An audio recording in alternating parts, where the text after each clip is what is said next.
Hello everyone, and welcome to this event, part of the BabyBrains Annual Conference. Um, we are talking about bonds this year, about the relationship that we form with. I can.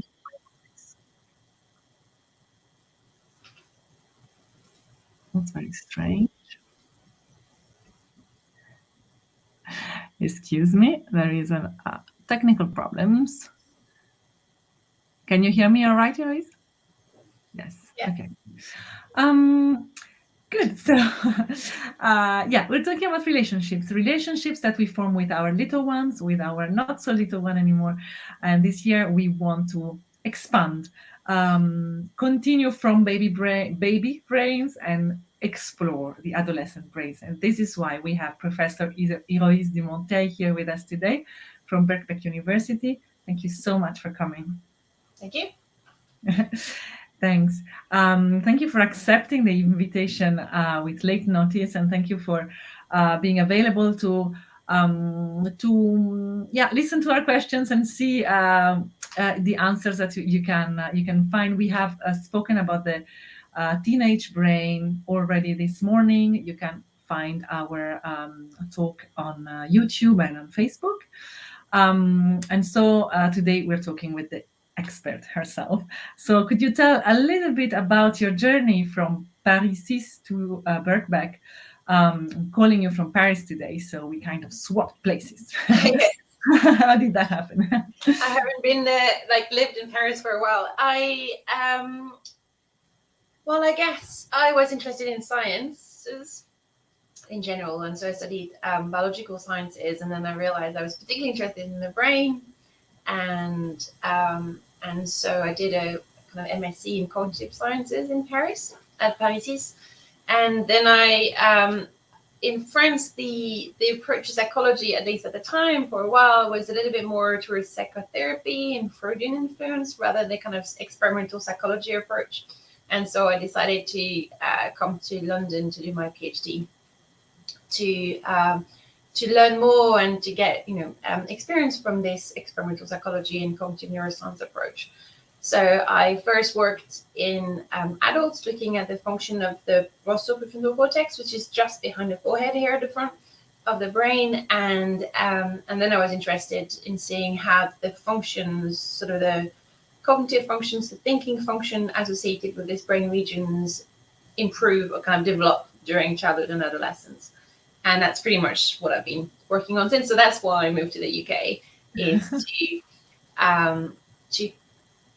to have this kind of, to build on this previous history and still current research on experimental psychology and cognitive neuroscience. Yes, it's interesting you should say that, because I'm finding I went the opposite path because of family matters, and it's interesting how culture can change so vastly in two very close, like, countries that are so close to each other. Yeah. So yeah, it's exciting, and I think we can always learn a lot from looking at things from different perspectives. So now coming to talking about the brain of adolescents. Maybe the first thing that comes to mind for many parents and professionals as well, educators, is the teenager as an unreasonable person. And we often have as well that mixture of admiration. In a way, we all want to be teenagers. We kind of try to dress like them and to be cool like them. But at the same time, we feel that they're very different and they don't want to connect with us that much, maybe, or we don't know. So it can be a very, very confusing time, both for the parents and for the educators of this kind of age range. Can you shed some light with your research about what actually goes on in the heads of those 10, 11 to 20 something? Yeah, I mean, so first, it's kind of quite new research, the kind of research I've been involved in, the kind of cognitive neuroscience approach, experimental psychology to what's going on during adolescence. Because before, it used to be thought that maybe at age 9, the brain was sort of full size, nearly very 95% of an adult brain, and not much was going on afterwards. And everything that was happening during adolescence was due to hormones. But thanks to, in part, magnetic resonance imaging, so these brain scanners where we can put people in a scanner and it doesn't hurt them, and we can scan them multiple times, that's given us a lot of insight into how the adolescent brain is changing in terms of anatomy, so structure, but also in terms of function during that period of life. And so, first, I think it is important to remember that we we can think, you say already, you mentioned both positives and negatives, but in terms of, we have to think that adolescent period has probably been selected for through evolution. And it's a time of life where we have to become independent from our parents, because otherwise, in terms of, procreation, we're not going to have babies, go find a mate. And if we stay at home all the time. So it's a time where it's important to actually care more about our friends or peer groups, and probably to take risk as well, because if you're risk averse, you're just going to stay at home, not going to explore other experiences and do things that are possibly a bit dangerous. So I think it's important to keep that in mind, that it's a phase of life, that it's kind of by design, by kind of sort of by selection over the course of many thousands of years, we have to kind of leave home and become independent. And so that's probably a source of the conflict we can have and the kind of difficulties that there can be between adolescents and their parents, because they have this drive to become more independent, but they're kind of still living at home and have to kind of follow home rules and things like that. And that can create some conflict. The other thing that the research has shown when looking at the brain is that there's this kind of prolonged maturation of kind of the anatomy of the kind of structure. And that means that the brain can function, like the connections are faster, become faster and faster during the adolescence. And also the connections between neurons, between brain cells, become selected. The ones that are useful become selected. The ones that are not useful anymore become kind of pruned away. And that means adolescents can, this is how the brain is implementing whatever the adolescence is learning and experiencing. So I think people don't always realize that beyond toddlerhood and childhood, adolescence is still a time where we are learning and our brain is adapting to our experience and our environment. So we're still kind of developing loads of skills at this period of life. So, that's kind of one aspect of the brain changes. And so these brain changes mean that adolescents become better and better able to regulate their thoughts, their emotions, and their behaviors. And before they become really good at this, however, it is periods that are a bit difficult, where maybe they don't rely as much on their parents in terms of emotional support or remembering to do things. So they kind of have to be a bit more independent, but they don't already have all the regulation skills that enable them to control their, like regulate their emotions or remember that they need to take their sports kit the next day. So there's kind of a slightly different time, a difficult time of life. And if anything, the research suggests that the adolescent brain reacts even more strongly to emotions. So if you show pictures of kind of emotional faces, like fearful faces, happy faces to adolescent, one part of their brain, which is deep in the brain, called the amygdala, shows more activation than children and adults. So adolescents, not only do they rely less on their parents, do they have maybe not fully developed kind of regulatory systems, but also they experience things more fully. So that means they have kind of possibly this difficult time in terms of knowing, well, for adolescents, knowing what's happening, experiencing positive and negative things quite fully, and the parents witnessing this and wondering how they can sort of support or interact with their moody teenagers.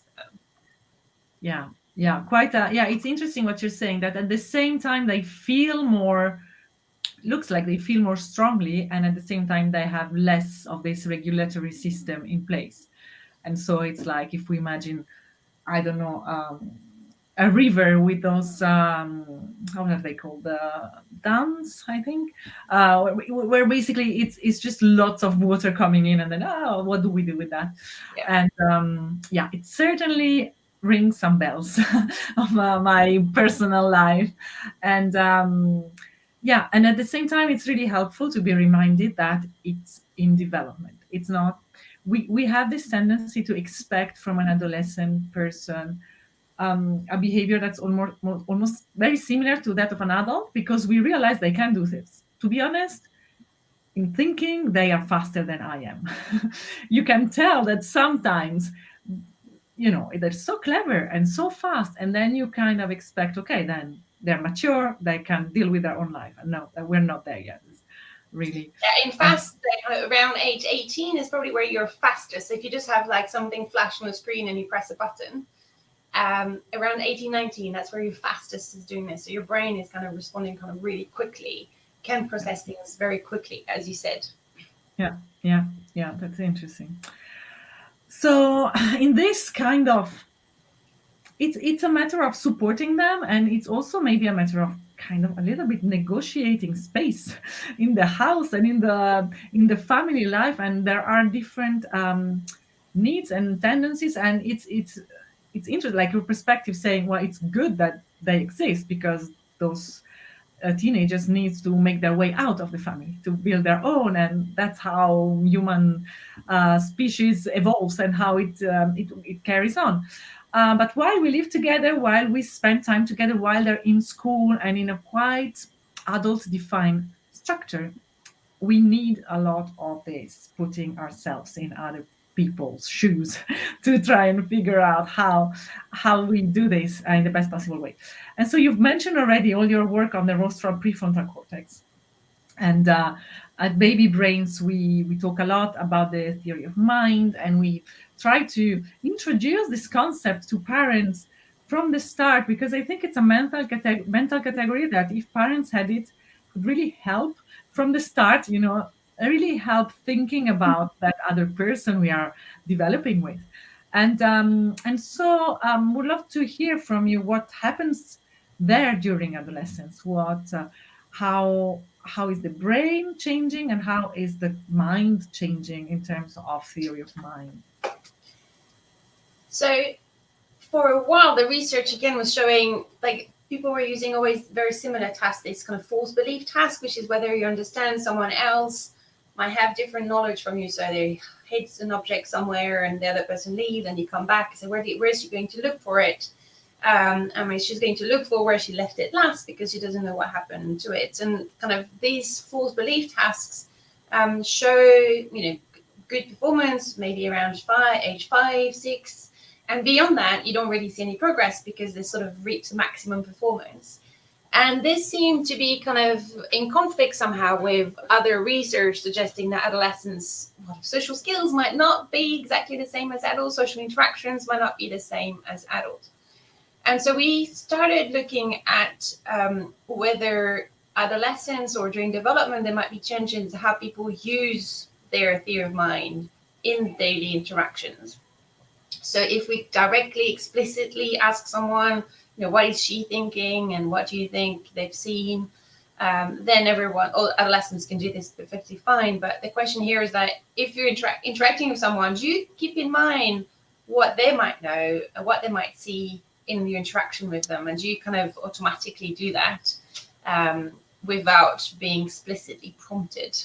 And so that's what we looked at, and we found that, first, adults are not very good at this necessarily. Half of the time, we don't really think about what another person might be seeing, for example. But we found adolescents were even worse on this type of task. And the suggestion is that, they have more of a what we call egocentric bias, so ego yourself. So you have more kind of a view centered on yourself, which, most of the time is what we need. So when we pick an object, what matters is where it is for me rather than where it is for you. But sometimes when we're in the social interactions, it's important to think about what other people are seeing and feeling. So that was kind of one first clue that there were kind of on a behavioral task, we could find some differences. Since then, there's some other research suggesting that in affective theory of mind conditions, that adolescents might kind of be a bit less correct in their answers than adults, possibly because for effective theory of mind, you have to combine the cognitive, kind of the thinking ability of what someone else might be thinking, and the emotional kind of perspective, emotional contagion, empathy. And you have to put this all together to find kind of the correct response. And so maybe this is kind of a bit more challenging and might mature a bit later. And so what else? The kind of third task, well, third aspect is, so when you put adolescents in a scanner, whenever they're doing a social cognition task, so you're asking them to judge faces or judge state of mind scenarios or do these perspective taking tasks, we see increased activation here in the medial prefrontal cortex in adolescents compared to adults. And the flip side is adults seem to recruit more temporal cortex regions, and we still don't know exactly what this reflects, but maybe adolescents are working harder to try to resolve and kind of figure out these social situations, emotional kind of social stimuli and problems. While adults might rely more on their past experience, kind of social scripts, things they've kind of gone through before and they've learned, and they kind of retrieve this and base their decision on that, while the adolescents have to kind of think about it every time. Yeah, work it out every time. I remember very vividly when I must have been 14 or something. I was keeping a diary, and one day I felt particularly strong bond with my mom, and I said, "You know what, Mom? I want to show you my diary. I want to show you what I've been writing over the last weeks." And she read it, and she was like, "Sylvia, I can't believe you spend so much time thinking about your friends. Think about something else."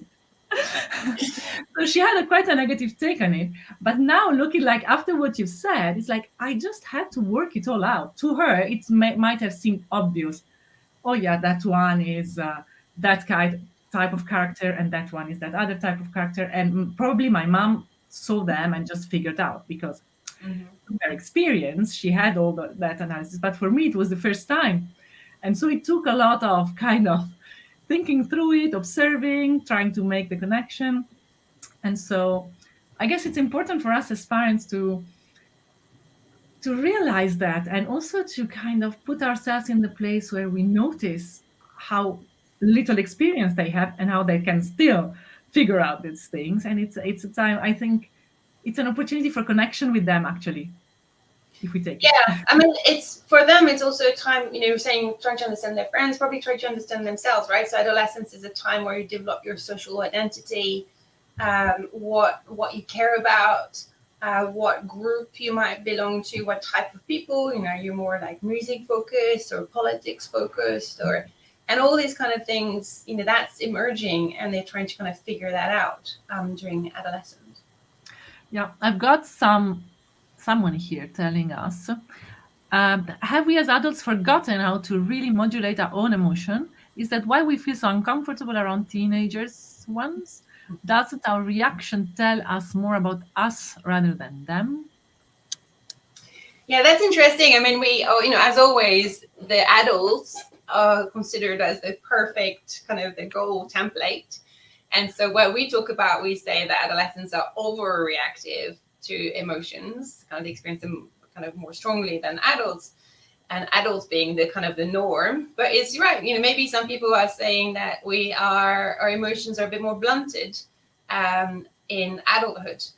The problem is that, it's experience the positive emotions fully and the negative emotions fully, and so that's kind of can be a quite strong emotional roller coaster. And a lot of people remember their adolescence as with this kind of very strong feeling, and a lot of research suggests that we remember things better, like experiences, like events better, if they are associated with strong emotions. So maybe all this is when we're learning still kind of a lot of things, and that enables us to remember these better.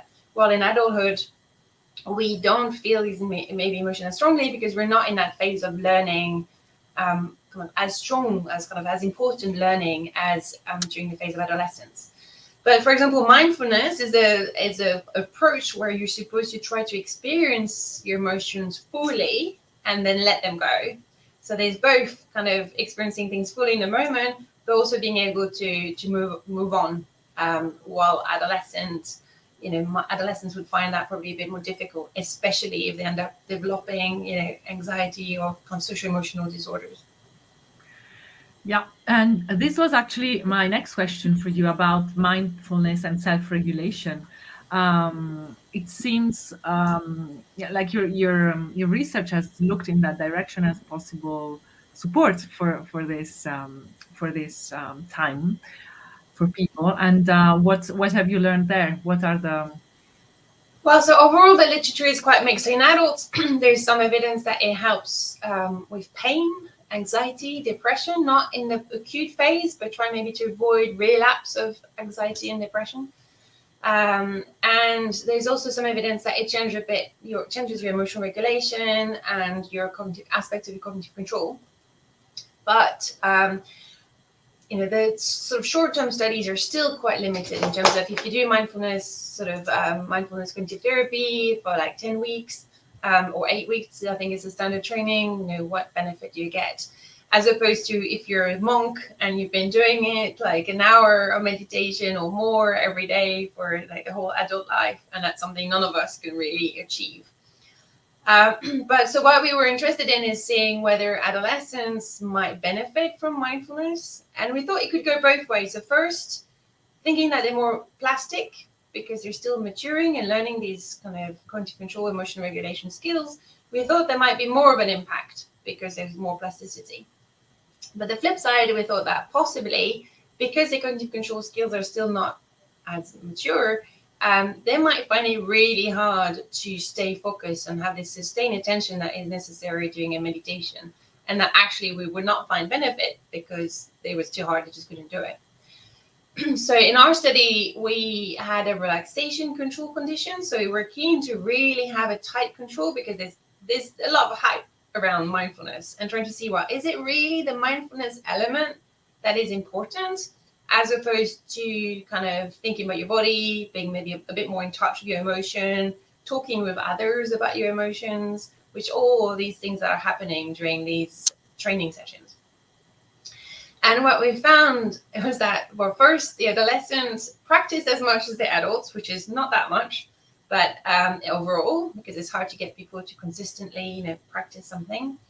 But they prefer the relaxation one. They practice the relaxation condition more, which was interesting to us. And it's kind of their feedback. They had kind of workbooks where they could write things.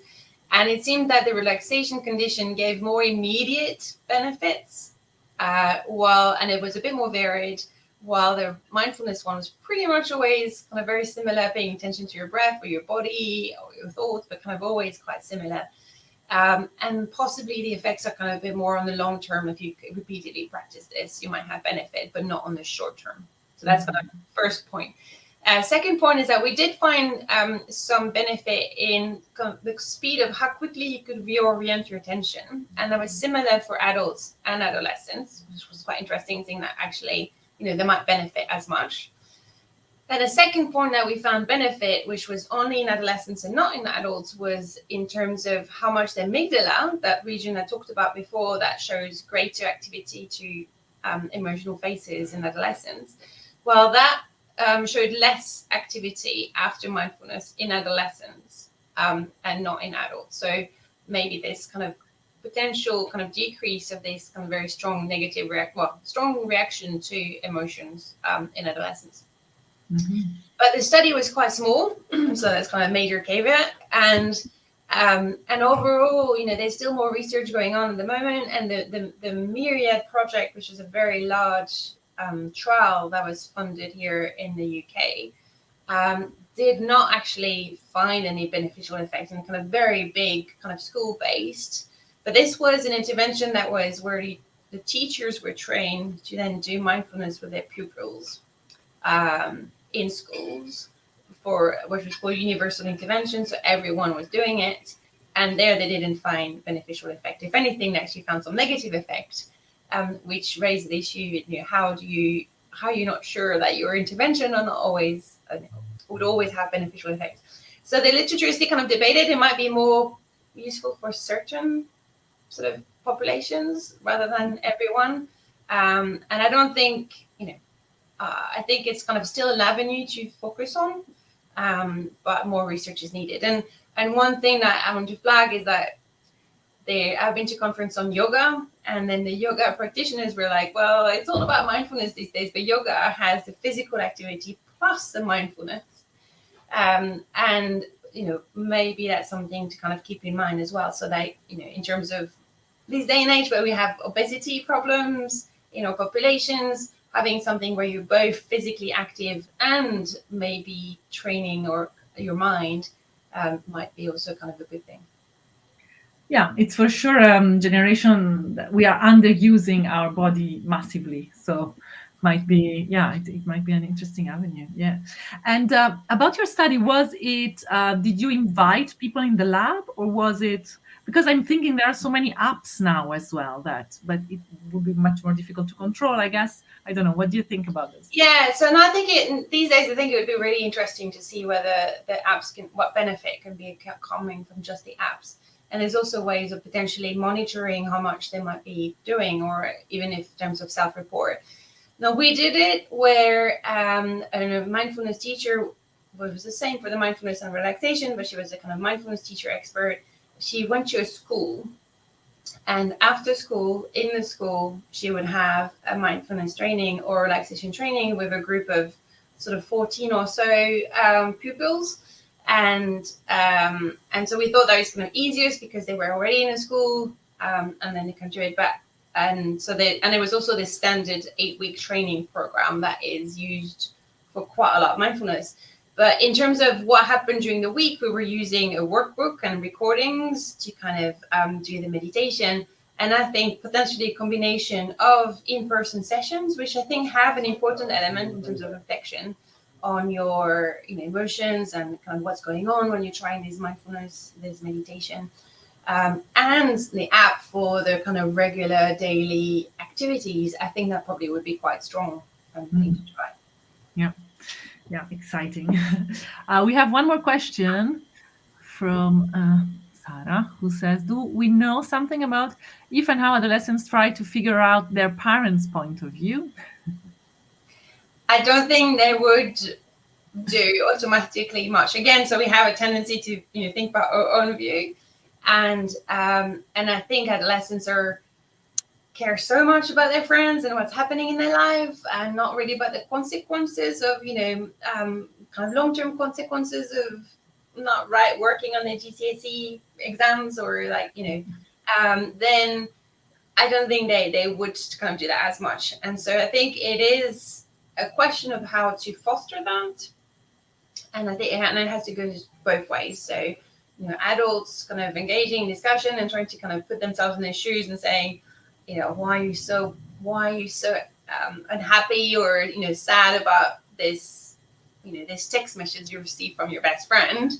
And actually for the adolescent, that might be a major thing that they're experiencing really fully, because they care so much about their friends at the time.